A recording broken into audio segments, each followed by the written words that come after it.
everyone, Dark Ramos here with Volume Profile Nerd, and I've decided to make a quick video on Friday's session, and I'll go over how I use the day time frame references and adding the day time frame references to kind of gauge what buyers and sellers should be trying to do. And I thought Friday was a good example, so I'll try to make the video short, but I think this will be a good video to kind of not only showcase the day time frame references, but to show how I use them as well, along with volume profile. And I'll also go over the trades I took. So yeah, just kind of an impromptu video to kind of showcase Friday session. So I'll jump into it, and we'll go ahead into ES. And I already have some lines here, so I'll jump into it, and I'll also go over relative strength and weakness. I'll mark up the day time frame references on ES and NQ and go over how I gauge relative strength and weakness in ES and NQ. So we know with ES is SPY, and it's comprised of the major sectors in the market, QQQ, which is tech, XLF, which is the financial sector, and XLV, which is the healthcare sector, and also IWM, which is the small caps. And then we have NQ, which is QQQ or tech, and that's comprised of the big tech names like Apple, Amazon, Google, Microsoft, Meta, Netflix, NVDA, and Tesla. So I also on the morning look at the different sectors and tech to gauge relative strength and weakness in pre-market of both ES and NQ, or SPY and QQQ. And we know that if tech is leading, that's usually helping SPY or ES. And that's how I use kind of this information to gauge relative strength and weakness. And I also use the ratio charts to gauge that as well. And I'll cover that in this video. So if I cover anything that's kind of not clear, feel free to ask questions in the comment section. But I'll be going over this content plenty of times on this YouTube channel. But just decided to do a quick impromptu going over Friday's session and kind of giving a taste for the information I'm going to be outputting on this YouTube channel, and hopefully give you an introduction to volume profile, day time frame references, relative strength and weakness in ES and NQ, and the looking at ratio charts and things like that. So let's go ahead and jump right into it. Don't want to get too in the weeds because there is a lot I want to cover, and I want to cover it in a clear and concise way. So the first thing we're going to do, so I'm on ES, I use a 4-quadrant chart, and you can select the layout here in TradingView in the upper right. And I have a 4-quadrant. I have the daily in the bottom right. I have the session volume profile on the bottom right. In the upper right, I have the session volume profile on the 15-minute chart and set to regular trading hours only. And then on the lower left, I have the hourly chart. And in the upper left, I have the 1 minute, or sometimes I go to the 5-second in the upper left. So multi-time frame analysis, which helps me gauge, where buyers and sellers are trying to get to, what they're trying to do. And that helps me build conviction in a setup if I decide to take it. So let's go with ES first, and then I'll do NQ. So I'm on the futures. ES is ES1 exclamation point. And if I'm trading micros, I also use the minis chart here. They're fairly similar. Sometimes there is a bit of slippage or it's a little different, but for the most part, I like sticking to the minis here, the futures the mini futures contract. All right, so the first thing I'll do is I'll showcase the day time frame references. So if you haven't seen the first video, those day time frame references are the overnight low, overnight high, regular trading hours high, regular trading hours low, previous day close, value area high, value area low, and point of control or POC. So I'll mark all of those up on both ES and NQ, and then showcase what I was seeing that morning and what led to the trades that I took after that. So we're going to be looking at Thursday into Friday's overnight session. We're going to look at Thursday's regular trading hours high and regular trading hours low, and then we're going to see how Friday played out. So let's go ahead and start with ES. The first thing we're going to do is mark up the overnight high and the overnight low. So the way I grab that, if you don't see these dotted lines, or like these are the session breaks, and it's where a new session began and where the previous session ended, or yeah, the start and beginning of each session, which on ESNNQ, that's usually from I think it's 4:30 in the evening to yeah, that's the complete cycle. 4:30 to 4:30 to the next day. Okay, so yeah, 4:30 p.m. and the cycle closes at 4:30. I should put it that way. All right, so let's go ahead and jump in. I'm gonna go ahead and use the replay feature to grab the overnight high. I'm on the 30 minute, so I can grab the overnight high and low clearly. So I'm gonna replay and end the overnight session here at 9. So I'm on Central Time. So, you know, if you're in Eastern or Pacific, you're kind of gonna have to kind of, you know, use the time difference there to kind of match up with my time zone. But it should be fairly straightforward. All right, so I have the overnight session, which is, and I should showcase how to add the session breaks. Sorry. So to add the session breaks, you right click, go to settings, go to appearance, and add session breaks right here. And this will just give you a reference for when the new session started. So we can see the session break here, and the overnight session is anything after the session break up till the opening bell, which is at 9:30 Eastern. For me, it's 8:30 Central. And this is where I mark up the overnight high, overnight low. So I'm going to grab the horizontal tool, grab the magnet, and place the overnight high right here. I'm going to right click. I have a template for the overnight high. Then I'm going to add the overnight low down here. Going to right click and say overnight low or ONL. And I use abbreviations for these references. So I call these daytime frame references. So that looks good there. And now I'm going to grab the regular trading hours high and low from Thursday. So I'll go to regular trading hours here at the bottom, and I'll just mark that up for Thursday. So the regular trading hours high is right here. So I'll right click, template, regular trading hours high or RTHH, and then the regular trading hours low down here, and mark that up RTHL. And we have the previous day close.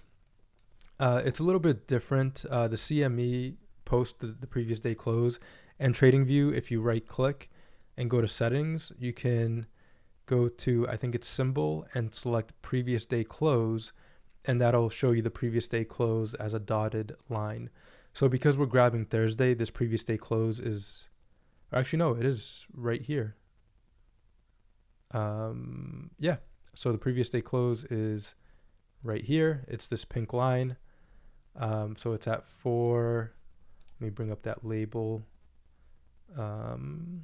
Labels, and I want the previous day close label. So it's 4:75.75. So right there, perfect.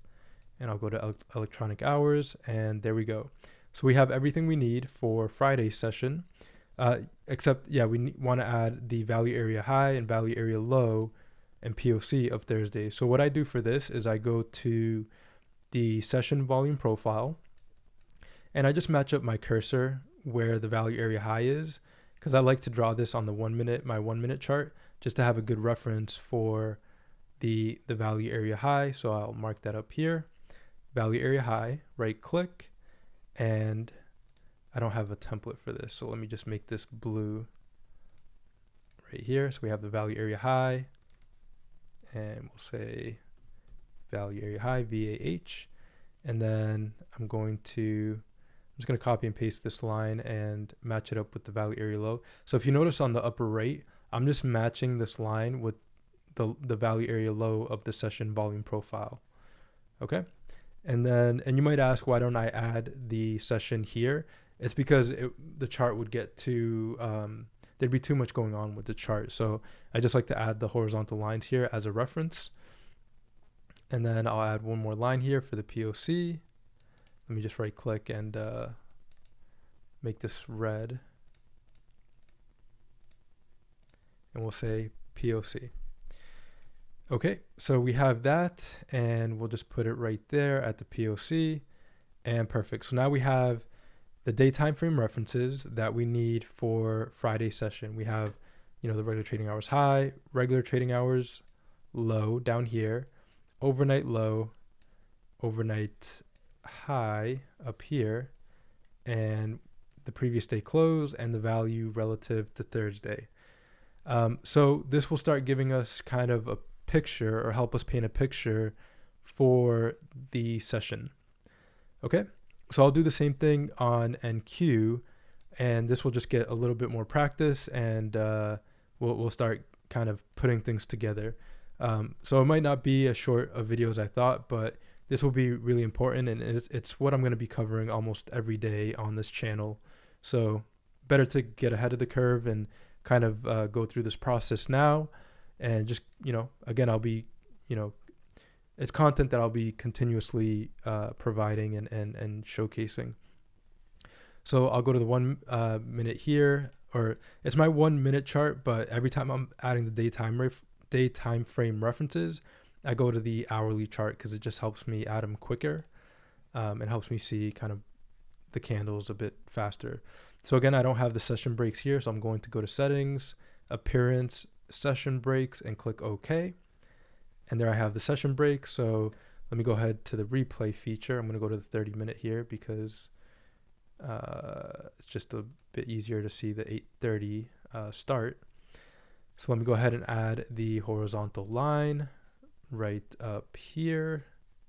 Let me turn on the magnet. So we have the overnight high, the overnight low, which is, actually, let me turn off the no gap candle here. The overnight low is right here. Right click, template, overnight low, and the previous day close. We have it right here. The previous day close, let me add the label again. Previous day close, 13:43.75. Okay, let's go to regular trading hours, and we'll mark that up from Thursday. So it's right here. So we'll say RTH high, and we'll say RTH low. Right there, RTH low, regular trading hours low. Then we'll add the value from Thursday. So let's go into that. And again, I use the 15-minute chart for the session volume profile. And again, I'm just going to eyeball it or just kind of get a reference here. So value area high right here. Again, got to make this blue. VAH for short for value area high. Going to copy and paste. This is going to be the value area low. Right down here. Value area low, VAL for short, and then we have the POC right here. Okay, gonna double click and make this red. And we'll say POC, or point of control. Okay, so now we've marked up our day time frame references, and this is what we're gonna use for the session. So that all looks good. Again, I'm going to go to the replay feature, and let's start at 9 here. So this is what I'm looking at the session before it starts. So on ES, I'll go over this now. ES, there's a few things I'm already noting. We're well above the regular trading hours high, like, that's quite a bit above. And so Dalton talks about it as, potential for gap and go. The more handles we are away from the regular trading hours high, the less likely I think the gap will be filled. And so I'm going to get into a few concepts here. The first concept is we're above the previous day close. Overnight inventory is net long, meaning most of the overnight inventory happened above the settle or the previous day close.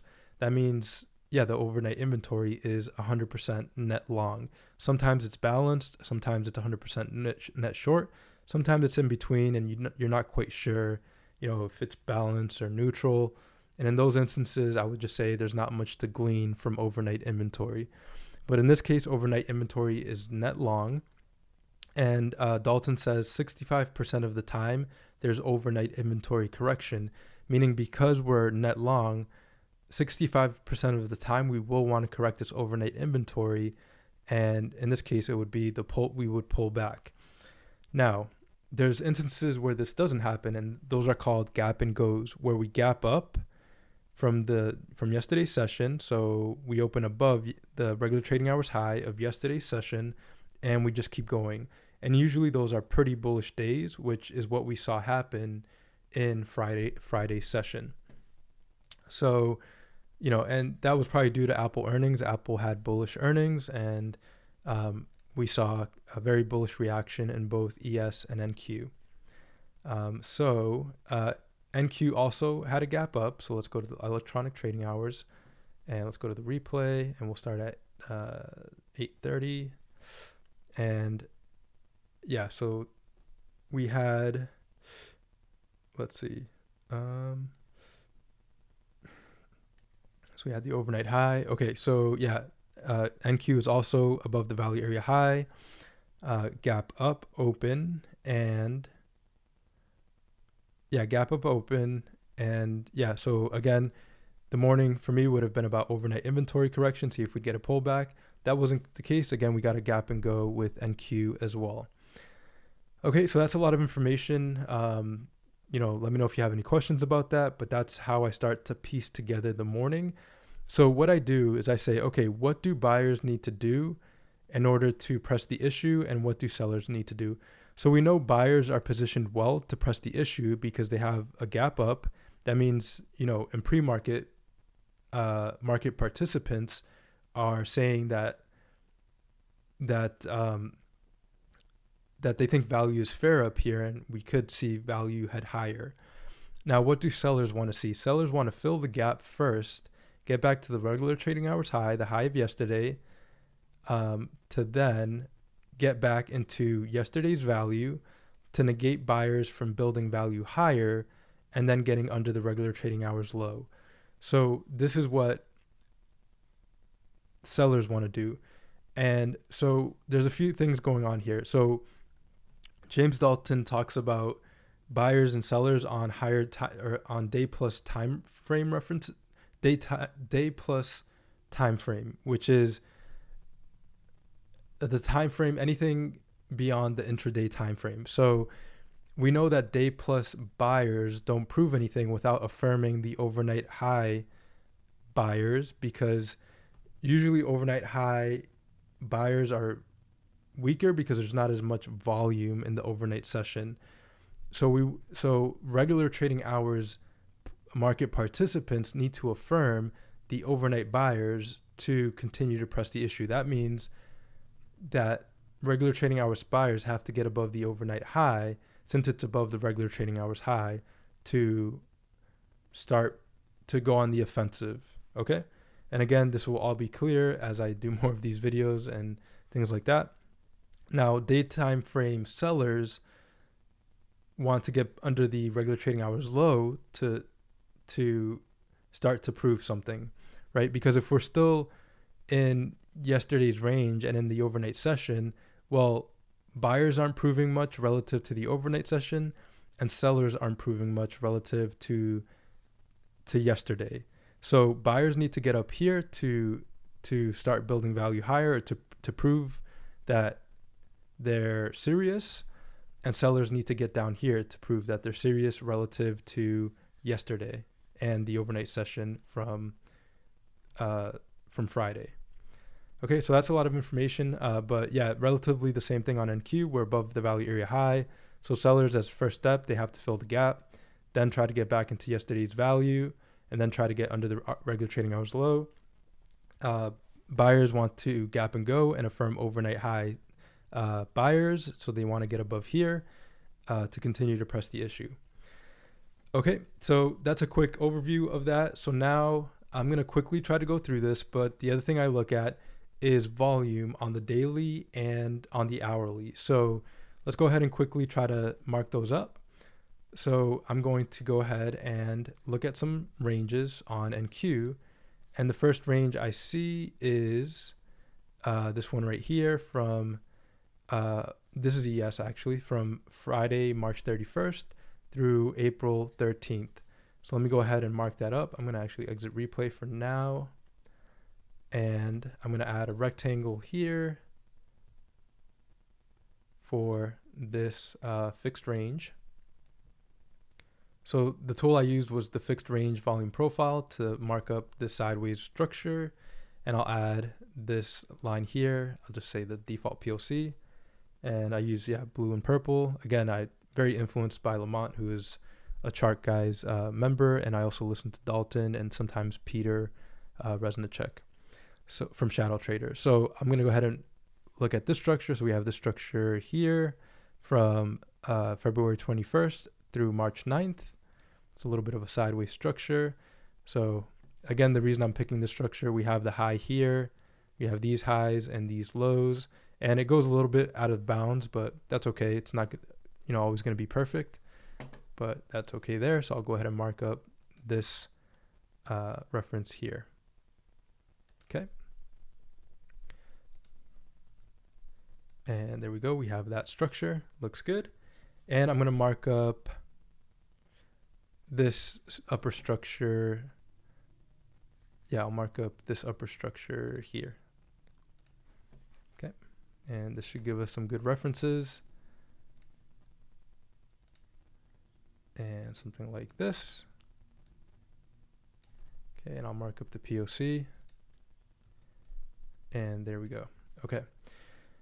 So Thursday, and let me see. Yeah, Thursday we couldn't get back into this balance here. So, buyers want to hold this to head back into this range, which is exactly what happened on Friday. We'll go to the hourly. I'm not going to spend too much more time on this because we could be here for a while, but just going to look at some structures here on the hourly that I might like. So I do like this structure here on the hourly from April 20th through April 25th.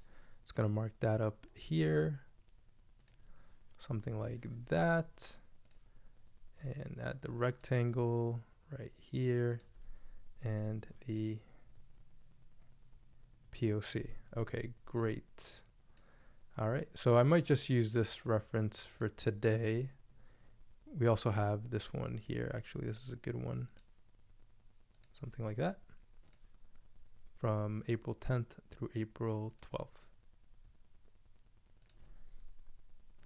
Okay, so just looking at these structures, and boom, yeah, a lot of touches here on this April 10th through April 12th. That looks great. So on Q, I'm going to quickly do the same thing, just going to mark up our relevant structures. So for NQ, we have this structure here. I'm just going to mark up this entire thing from March 29th through April 27th. Yeah, I think that's pretty good. Mark that up. It's quite a bit of sideways action there. And look, held the POC, the value area low to the tick here. That's great. And then we do have a structure from over here from August 3rd through August 10th. Or let's grab this one, August 3rd through August 11th. Let's mark that up. And the POC right here. Okay, you know what? I actually like a better structure for this one. We have a kind of this structure. I think this structure is a little more sideways. So from April 25th through May 6th. It's a little more sideways. And we can see how the POC was reactive here. And the value area low was reactive here. And then later in the session, we could see we couldn't quite close above the value area low of that range.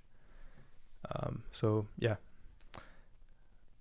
just feeling like that told a pretty good story. So gonna go with that range on the daily. So essentially for NQ, and let me draw up this range here as well. Or actually, no, there's this piece here. From here to here. Let's grab that. So this is from March 17th through March 29th. Go ahead and add that up in there. And we can see how the POC held perfectly right there. All right, so I like those structures there. That looks good. So quickly, I'll do the hourly also. And let's take a quick look on NQ. So right away, I'm gonna mark up this structure right here. Something like that.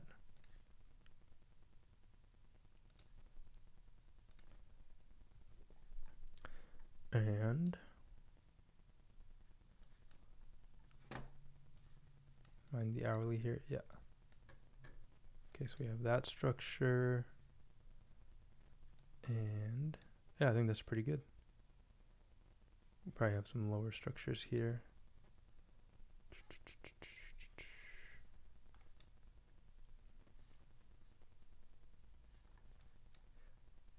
Dun, dun, dun, dun, dun, dun. Let's see. Yeah, let's grab this structure from the 20th through the 25th as well on NQ. Sometimes I have to change the chart perspective just to try to find some good sideways ranges. Yeah, that's pretty good. Couldn't get below the value area low. And yeah, held the value area high here. I'm liking that. All right, cool. So we'll go with that for now.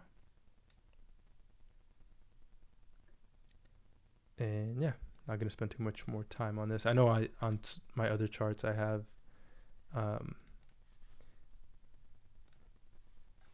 quite a few different hourlies here. So I have this one, this little one, this top one. Okay, yeah, that's pretty good. And this whole sideways one. Yeah, I guess I'll add that one. So let's go ahead and add it. Something like this. And we'll add it here. All right, so there we go. And we're just looking for structures where buyers and sellers might have issues. So yeah, this structure here told a really nice story. POC, POC, POC, value area low, value area low. And yeah, so that's a good structure. I like that one. All right, so this will help us tell a story for the day. So along with the day time frame references and these levels, I start to piece together a story. So let me go on the 5 minute here. So after I mark up everything on the hourly, daily, and day time frame references, on the hourly, I go to the 1 minute. And on the daily, I go to the 5 minute. And this just helps me get a better reference for price action and what price is trying to do. And again, on NQ, I'll do the same thing. And, go to the 1 minute here. And we'll go to the 1 minute here. Okay. So let me try to set the replay. Let me see if this will work. I'm going to go to the morning bell. And let me go to the 1 minute. We also mark up the open when the morning starts. Okay, so regular trading hours low. Okay, so yeah, here's another thing. So when I'm doing my morning prep, I like to see where we are relative to day time frame reference or daily volume profile, and I also like to look at the hourly and see where we are on the hourly. So one thing I can see, we had the open here, around here. So either sellers go down here to this value area high on the hourly or go up here to this value area low on the hourly. And then, if we do get up here, So this value area high of this daily range matches up with this POC. Let me add the dates on the daily. I should have added the dates because now it might get a little convoluted. So, and actually I'm going to add this entire thing here. I'm going to include that candle. So this is a lot of information. So I'm going to try to move fairly quickly because this video could get fairly long. But this is from March 16th through March 29th. So I'm going to add 3/16/23 to 3/29/23. Okay. Anyway, I'm not going to go ahead and date it, but I just want to give a quick reference for what I do. So I look at the 5 minute, where are buyers and sellers trying to get to? On the 5 minute, where are we relative to daily levels? Here we can see, buyers can try for the value area high up here. On the hourly, they could try for the value area low here. And, we have some references on the way up. Same for ES. Let me go to electronic trading hours. We opened close to the value area low here. And buyers could try to get to the POC, value area high. And we see we bounced right from the POC here and headed higher. Okay, so that's the daily, and the hourly, 8:30. The hourly, there's probably some references there that I didn't quite grab, but the hourly, we headed to the value area low here of this hourly range. And so that's kind of what I'm doing. I'm piecing all that together, and I'm also giving, the different dates for the different ranges I'm looking at. But that's just a quick overview. Wanted to showcase how I grab the ranges, how I sequence. That's basically all I'm doing is sequencing from, hourly value area lows, POC, to value area high, and same thing on the daily. And then I use the day time frame references because buyers and sellers need to advance beyond these day time frame references in order to start going on the offensive or proving something, or going on the defensive and then proving something. With that said, I'll just quickly get into the day. I think this video is long enough, but hopefully that gives a good download for what I look at on the morning. And so what we can see, if we go to, let's look at ES. So I think ES was relatively stronger, and then NQ picked up. And we can also gauge, I use ES and NQ, ES divided by NQ, ES divided by NQ, or ES, NQ divided by ES. So this just helps gauge who's stronger. So NQ picked up relative strength. Initially it was a little bit weaker, and then it picked up relative strength, and we just had uptrends the entire time after that. I will get into price action analysis as well on this YouTube channel, but I'm giving a lot of information here, but I'll just quickly finish. So NQ was relatively stronger, but initially ES was stronger, and then NQ picked up relative strength, and then the different XLF picked up strength, which helped ES, and but NQ was kind of the strongest sector there. XLV pulled back a little bit. So if we go through this, and let me go to the 1 minute chart, just gonna kind of give a quick overview of how we can use these day time frame references. So I'm gonna mark up the open as well. So 8:30. Let me go to the replay here, and I'll start at 8:30. We'll start a little bit before 8:30. So once we get close to opening bell, and let me go to the next candle. So once we have the opening bell, I mark up the open. The open is super important because it lets you know where buyers and sellers are relative to the open. If we're above the open, that means buyers are proving more because we're above the opening bell. We're above the opening price of the day. So that means buyers are proving a bit more.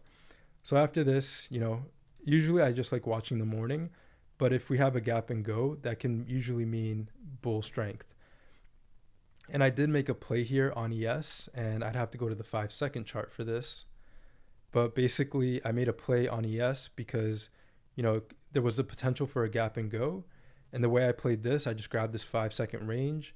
And at the time, it was like here, you know, and this is what I call developing value. We had the developing value area high, the POC, and the developing value area low. And I made an entry, I think it was here, playing off the developing value area low at the time. And then we got the move up. My target was an hourly level at 4-1, or it was a daily level, daily POC at 412,750. And I cut the trade at 41276. So I front ran it just a little bit. So yeah, so that's how we can use the day time frame references. The overnight high shouldn't be here, I don't think. This is 832. Was the overnight high there? No, the overnight high was a little bit lower.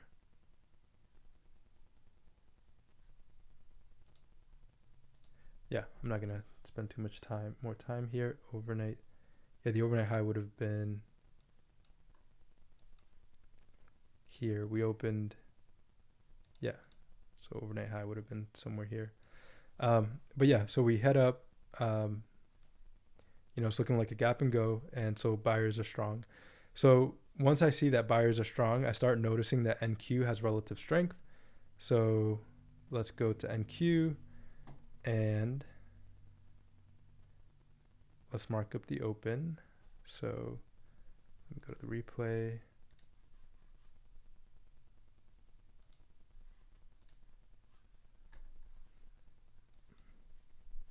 And replay, we'll say 8. Yeah, so right here. So the overnight high should be right here.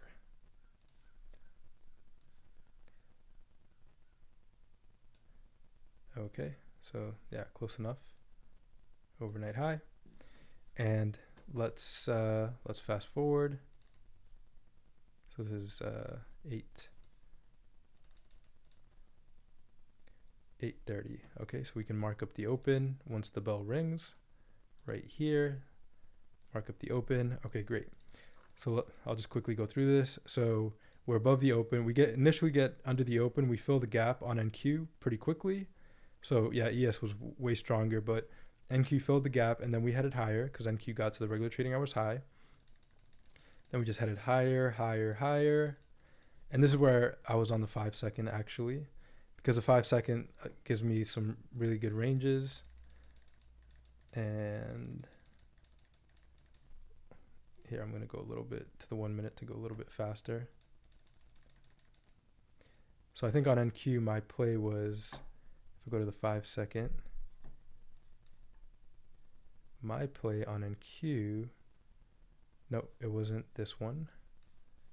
Go back to the 1 minute.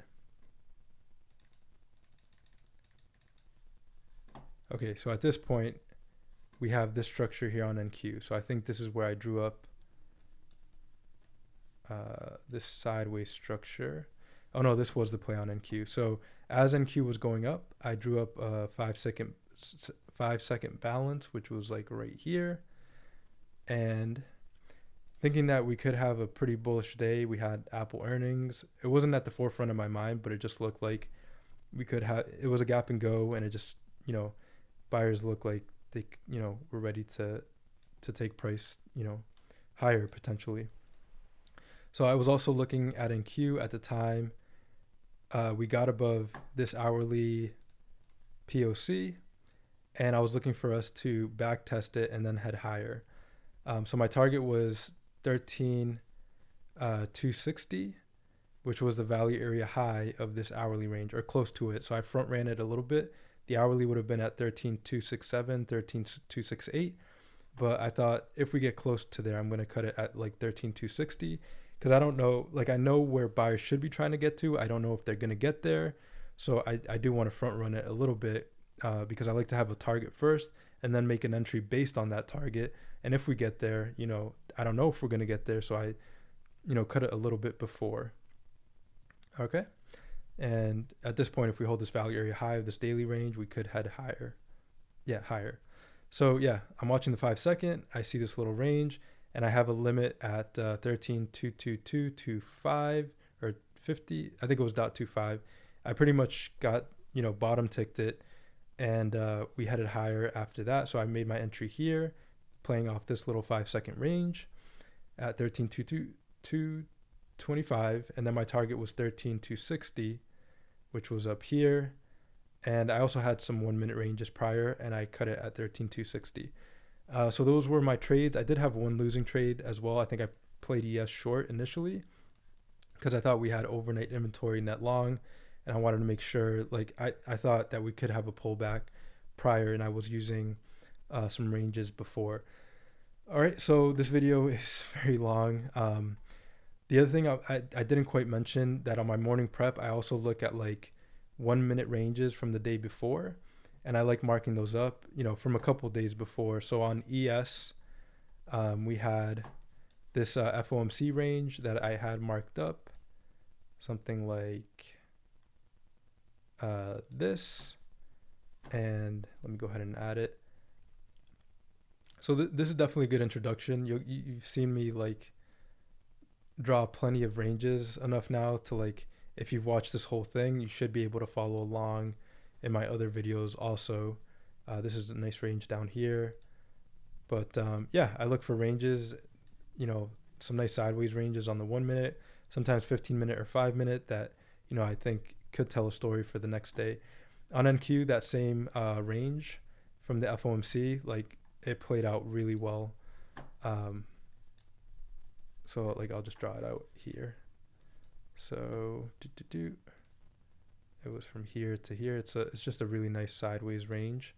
Whenever I see these, I like to draw them out because, a lot of volume was traded here, so it could come back into play. Like, buyers and sellers would need to get beyond this range to start going on the offensive or the defensive and things like that.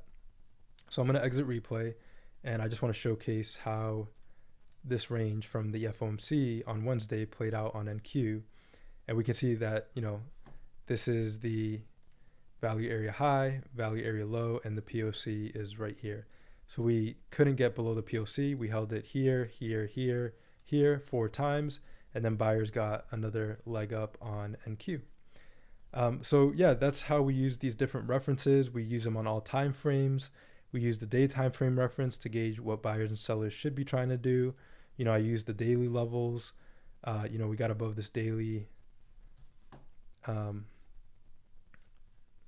value area high, had another leg up. We got above this hourly value area high, got another leg up. And so I use all this in conjunction with each other. So the daily, hourly, 15-minute, 5-minute, 1 minute, 5 second. So I use multi-time frame analysis to see what buyers and sellers should be trying to do. And I also use the day time frame references to gauge buyer strength and weakness relative to where they are to those day time frame references. So we know for above the open, buyers have the advantage, or buyers are proving more because we're above the open, but then they have to get through specific day time frame references. Because on Friday, we were gapped up above the regular trading hours high. If buyers stayed above the open, then we had some chances for a gap and go, which is what ended up happening. And again, I think Apple earnings helped with that. So I do look at different sectors in pre-market to see what sectors are strong. I look at tech and seeing, like, how is tech helping QQQ or NQ, and I look at how sectors are helping ES or SPY. And then on the morning, I like to gauge what different sectors are doing to gauge, are we having a balanced day? Are we having a rotation in the sectors? Is SPY weaker? Are different sectors pulling back SPY? Is QQQ helping SPY? Which sectors are helping SPY and which sectors are weaker? And I like to use that information to then play ES and NQ, which are just the futures contract for SPY and QQQ.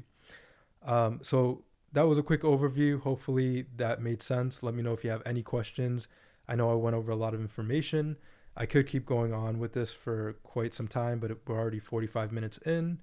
But yeah, that's how I use everything. I like to mark up the ranges on, even the smallest time frames, then use it with day time frame references. And we know sellers weren't going to prove anything if they couldn't fill the gap and get under the regular trading hours high to then get back into yesterday's value to try and build value lower. So all we saw was, buying all day pretty much, and now value is building higher relative to Thursday. Value built higher on Friday relative to Thursday, and same on ES. We now have higher value relative to Thursday, which was here. We now have higher value here. So we trade value, not price. We can see value is higher, so that'll be good information to take into Monday, and we'll see how Monday plays out. If we continue to build value higher, or if we if we're in yesterday's in Friday's value, that's called balance, and we can see we can sometimes get overlapping to higher value, sometimes we just get overlapping value, and things like that. So I'll be talking a lot about that: overlapping value, balance, rotational days, trend days, gap and goes, and things like that. Rotational days, sometimes we have an inside day where we're playing off the developing value area high and developing value area low. And, sometimes the POC can get wide. If the POC is wide, that's the fairest price to do business. So sometimes if we have a big move up on those days without, volume, creating another high volume node, then we could rotate back to the point of control, which is the fairest price to do business. So I don't know, I'm trying to give the entire thing in one video, but there's a lot of information to cover. I'll be covering that on this YouTube channel. So stay tuned. Hopefully you got something out of this. And I encourage you to, open up a chart, go to the daily time frame, start looking for structures, look how they play out. Go to the hourly time frame, look for structures, see how they play out down to the 15-minute, 5-minute, 1-minute. But I'd probably start with the daily, and then just look for sideways structures, right? Because the market's only doing two things, either balancing or trending. We're either in balance or out of balance. When we're out of balance, it's usually we're trending, or we're out of balance, or things like that. So I recommend use the fixed range volume profile. Again, it's the 7th icon down, fixed range volume profile, and start drawing up these structures and just seeing how they play out. And I think you'll start to get a good feel for market structure and how the market reacts to these structures, these high volume nodes, because we know buyers and sellers have to get through these high volume nodes where a lot of volume was traded in order to start proving something, which, if we have balance, that usually means a lot of volume was traded there. And so we have those high volume nodes there, which we can see with the visible range volume profile here. And we can also see it with the fixed range volume profile, which is grabbing the volume for that specific structure. Okay, so yeah, that's all I got for today. Hopefully you got something from that. This is the content I'll be providing on this YouTube channel. I'll be releasing a morning prep video every morning, along with a trade review and a overview of my morning prep and my rundown, and see how the day played out.